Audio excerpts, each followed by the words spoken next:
साथियों, कल जबकि माननीय नरेंद्र मोदी जी प्रधानमंत्री पद की तीसरी बार शपथ ले रहे थे राष्ट्रपति भवन में, उसी समय जम्मू के अंतर्गत रियासी जिले में हिंदू तीर्थयात्रियों से भरी हुई बस जो कि कटरा से आ रही थी और वहां किसी शिवधाम स्थल पर जा रही थी, रास्ते में बीच में आतंकवादियों के द्वारा बाकायदा रोककर उसके ऊपर फायरिंग की गई और उस ड्राइवर के ऊपर भी गोली चलाई, जिससे कि ड्राइवर का बैलेंस बिगड़ गया और वो बस नाले में चली गई। उस सब के बावजूद आतंकवादी उनके ऊपर गोलीबारी करते रहे। ये तो अच्छा हुआ, बस जो है नाले में चली गई, इसलिए कुछ लोग बच गए। अन्यथा यदि ऊपर रहते तो सारे के सारे तीर्थयात्री जो हैं वो मारे जाते, और शायद यही उनका प्लान था। आप समझ सकते हैं कि किस ढंग से प्लानिंग करके ऐसे स्थान पर वो पहले से बैठे हुए थे तैयारी करके कि यहां से बस गुजरेगी और वहां पर उनको अटैक करना है।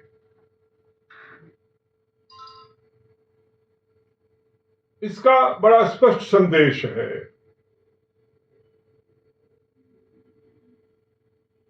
मोदी साहब के लिए, इस देश के लिए और हिंदुओं के लिए।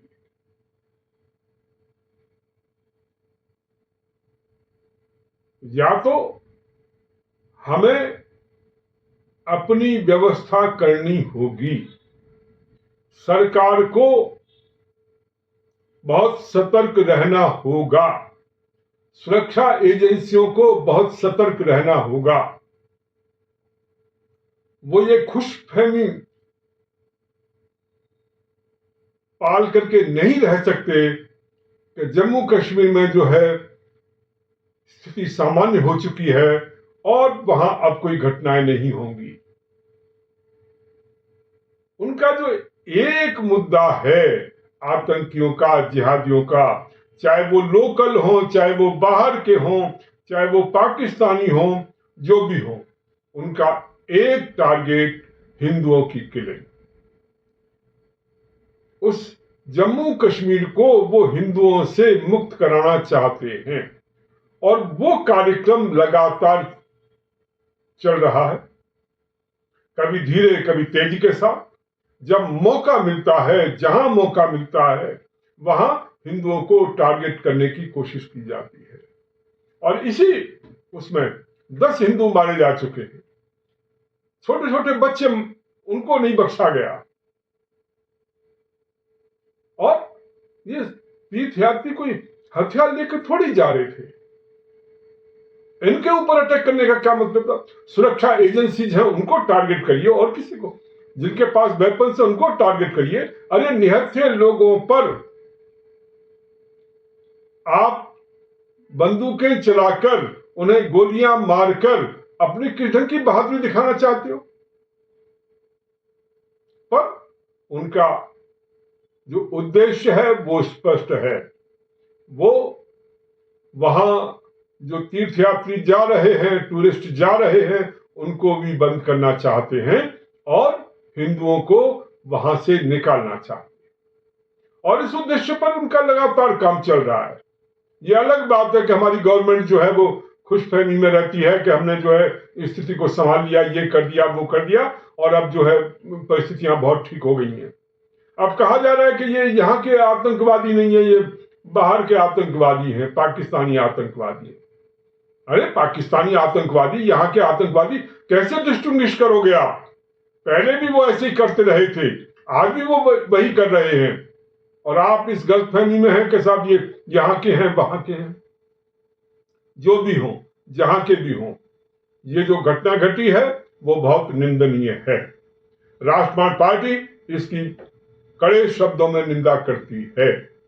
साथ ही माननीय मोदी जी, माननीय अमित शाह जी से अनुरोध करती है, बातों का समय चला गया, बहुत बातें कर चुके हैं आप, बहुत बड़े बड़े वायदे करते हैं कि उनको बख्शा नहीं जाएगा, उनको ये नहीं किया जाएगा, उनको वो नहीं किया जाएगा। इन बातों को छोड़िए, करिए, कुछ करने का समय है। आप कर नहीं पा रहे हैं और अपने उस निकम्मेपन को आप दूसरों के ऊपर ब्लेम डाल के और करके जो है आप अपने आप को बचाना चाहते हैं कि उसने ऐसा कर दिया, उसने ऐसा कर दिया। अरे आप क्या कर रहे हैं? सर्जिकल स्ट्राइक करनी है, करिए। यदि अटैक करना है, करिए। यदि आर्मी इन्वॉल्व है वहां की, तो उसके खिलाफ कार्रवाई करिए। किसने रोका है आपको? यह समय एक्शन का है, बातों का नहीं है। आप बातें बहुत कर चुके हैं और इस इलेक्शन में भी आपको जो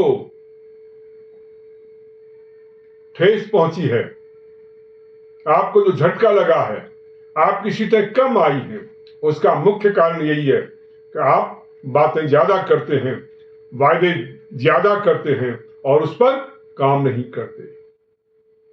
इसलिए लोगों ने सबक सिखाया है।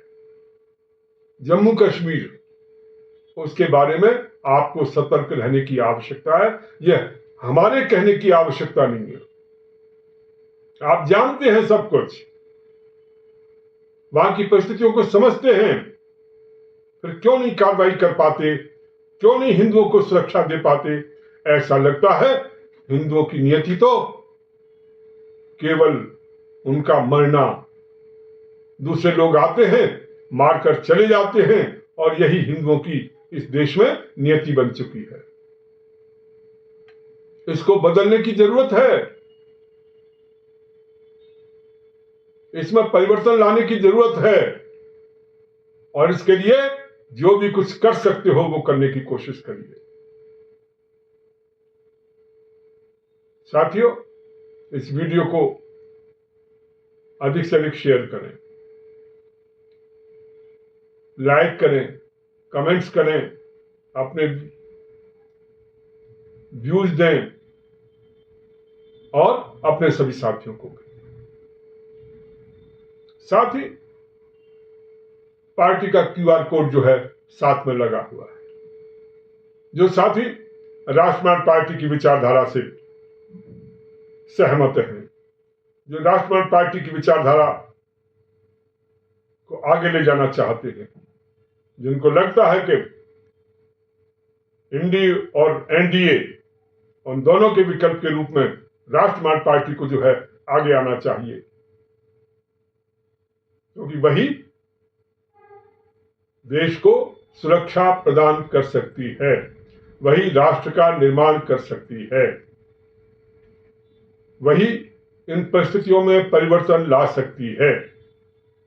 उन साथियों से अनुरोध करना चाहता हूं जिनको ये विश्वास है, पार्टी को मजबूत करिए, सशक्त करिए, सहयोग करिए, जो भी आपसे संभव है वो दीजिए, जिससे कि पार्टी आगे बढ़ सके, राष्ट्र के लिए काम कर सके, राष्ट्र की सुरक्षा के लिए काम कर सके, राष्ट्र के निर्माण के लिए काम कर सके, समाज के निर्माण के लिए काम कर सके, और सबसे बड़ी बात, हिंदुओं की रक्षा के लिए काम कर सके। आपका बहुत बहुत धन्यवाद।